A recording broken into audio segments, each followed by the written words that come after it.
রাজশাহীতে গিয়ে আমার বোনকে সাথে নিয়ে হরিবাসরে গিয়েছিলাম। হরিবাসর আমি এর আগেও শুনেছি, পদ্মার পাড়ে যেহেতু হচ্ছিল ভাবলাম একবার দেখেই আসি। আর এইবার আমি সেভাবে কোনো পূর্ণাঙ্গ ব্লগ বা ভিডিও কিছুই করতে পারিনি।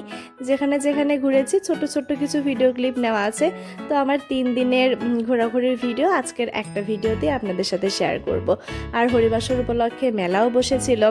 তো অ্যাজ ইউজুয়াল বাচ্চাদের মেলার প্রতি আকর্ষণ বেশি থাকবে। তো আমরাও একটু পুরো মেলাটা ঘুরে দেখছিলাম। আর মেলাতে জিলাপি, মিষ্টি, ঝালমুড়ি, ফুচকা সব কিছুরই স্টল ছিল। এই কৃষ্ণচূড়া ফুলের গাছটা কিন্তু দেখতে বেশ দারুণ।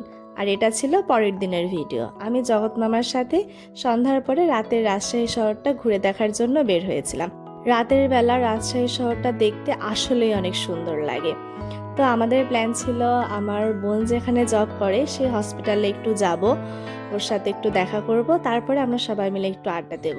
হালকা কিছু নাস্তা করে চলে গিয়েছিলাম আমার বোনের হাসপাতালে। তারপরে সেখান থেকে ওকে নিয়ে সিএনবির মোড়ে একসাথে আড্ডা দিচ্ছিলাম। আর সাথে ছিল মজাদার বার্গার। বাসায় ফিরে বসে বসে জুলির কাণ্ড কারখানা দেখছিলাম।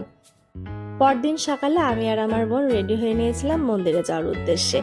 রাজশাহীর একটি অন্যতম জাগ্রত মন্দির হচ্ছে নাককাটি কালীমাতার মন্দির। আমরা সকালবেলা সেখানেই পুজো দিয়েছিলাম। এর আগেও আমি একবার নাককাটি কালী মন্দিরে গিয়েছিলাম আমার অ্যাডমিশনের সময়, কিন্তু সেবার মায়ের পূজা দিতে পারিনি। এইবার মায়ের আশীর্বাদে মায়ের পূজা দিতে পেরেছি, এটাই আমার কাছে অনেক বড় পাওয়া।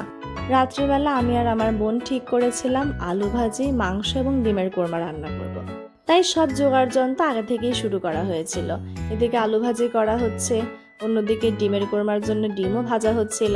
আর কোনো কিছুরই পূর্ণাঙ্গ ব্লগ নেই, সব কিছুরই ছোটো ছোটো ভিডিও ক্লিপ রাখা হয়েছে, কারণ আমরা সবাই এত কাজে ব্যস্ত ছিলাম যে এক্সট্রা করে আর ব্লগ করার সুযোগ হয়নি।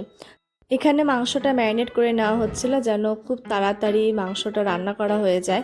মুরগির মাংস অনেকে অনেকভাবে রান্না করতে পছন্দ করেন। আমাদের হাতে সময় কম ছিল জন্য আমরা আগে থেকে একটু ম্যারিনেট করে রেখেছিলাম যেন তাড়াতাড়ি রান্নাটা করা যায়। আমরা একদিকে গল্প করছি, এদিকে গল্প করার ফাঁকে ফাঁকে আমাদের মাংসও কিন্তু অনেকটা হয়ে এসেছে। ভাই বোন একসাথে হলে গল্প হবে না, তাই কি কখনো হতে পারে?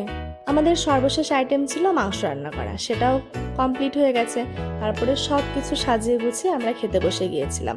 আমার বোনকে সারপ্রাইজ দিতে গিয়ে রাজশাহী ট্যুরটা আমার খুব ভালোই কাটলো। ছোট্ট একটা ট্যুর ছিল, কিন্তু বেশ আনন্দেই কেটে গেল। Thanks for watching, bye bye.